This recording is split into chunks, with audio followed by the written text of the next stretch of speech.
It all started with a simple question. A question that changed my life in ways I could never have imagined. My wife leaned over one evening, eyes twinkling mischievously, and asked, "What if we did something a little different?" I looked at her, puzzled. Different how? I asked, intrigued but uncertain of where this was heading. It was one of those moments where you feel the atmosphere shift, like something bigger than yourself is about to unfold. Little did I know that this conversation would lead to an entire year of transformation, not just physically, but emotionally, mentally, and, dare I say, spiritually.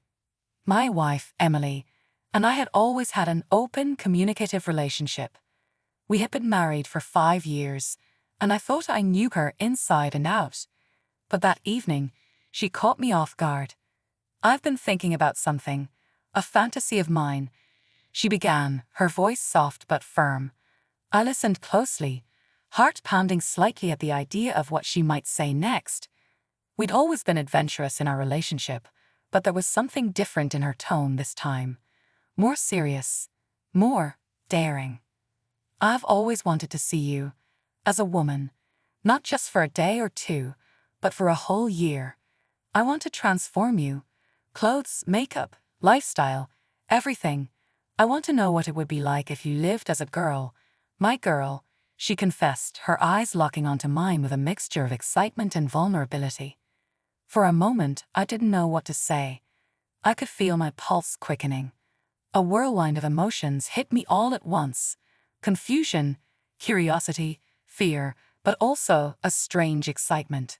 Her words hung in the air, daring me to respond.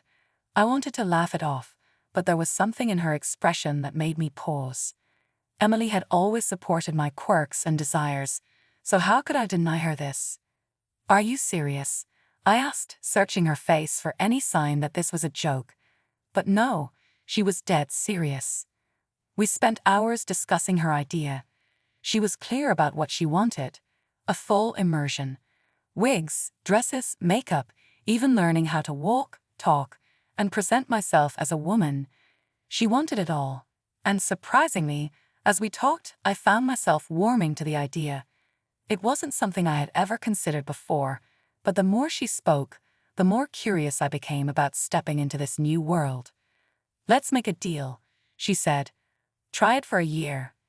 If at any point you want to stop, we can end it, no questions asked.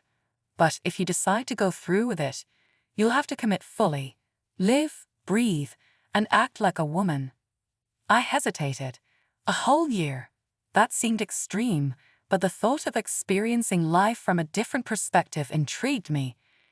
It was terrifying but also liberating in a way I couldn't quite put into words. Eventually, after much internal debate, I nodded. "Okay," I said, my voice barely above a whisper. "I'll do it." And just like that, I was committed. The next day, Emily wasted no time. She sat me down and we went over the plan: clothes, hair, and a full beauty regimen. "We're going to start slow," she said with a smile, but I could sense her excitement bubbling beneath the surface. I had agreed to become her girl, and she was fully invested in making that happen. The first time I slipped into a dress, it felt surreal.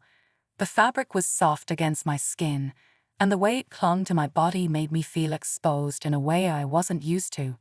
Emily grinned as she helped me zip up the back. "You look beautiful," she said, and to my surprise, I didn't feel uncomfortable. There was an odd sense of pride in her words. Next came the makeup.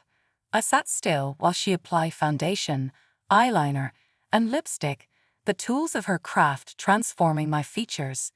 I barely recognized myself when I looked in the mirror. My face was softer, more delicate.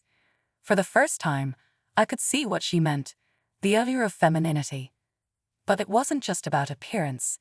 Emily insisted on teaching me how to walk in heels, how to sit with poise, and how to speak in a softer, more feminine tone.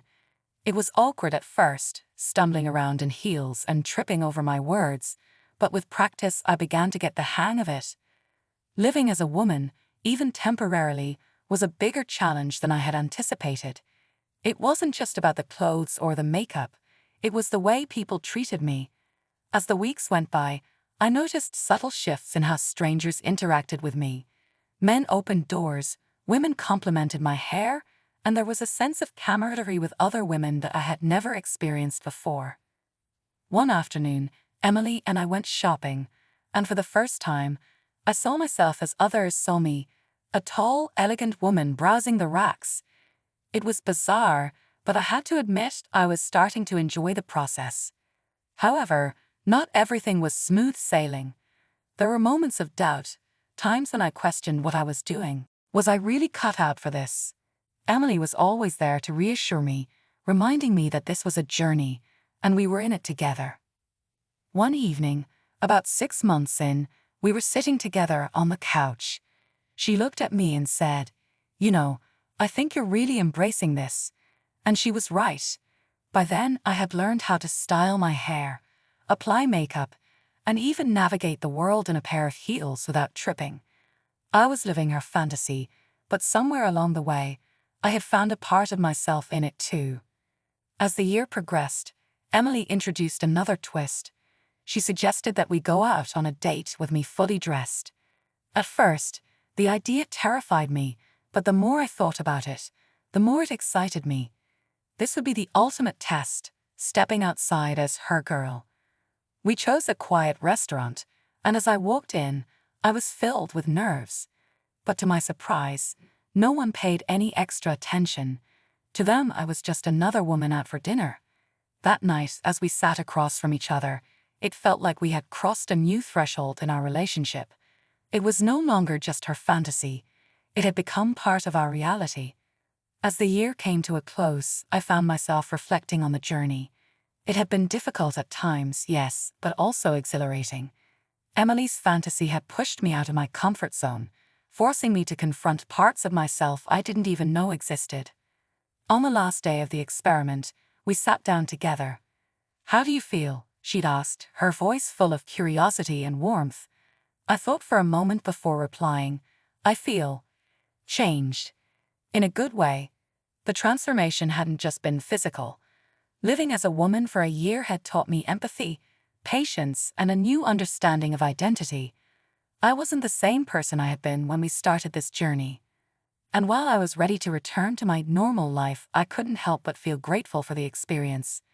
Emily's fantasy had become my reality, and in doing so, it had reshaped both of us in ways we never expected.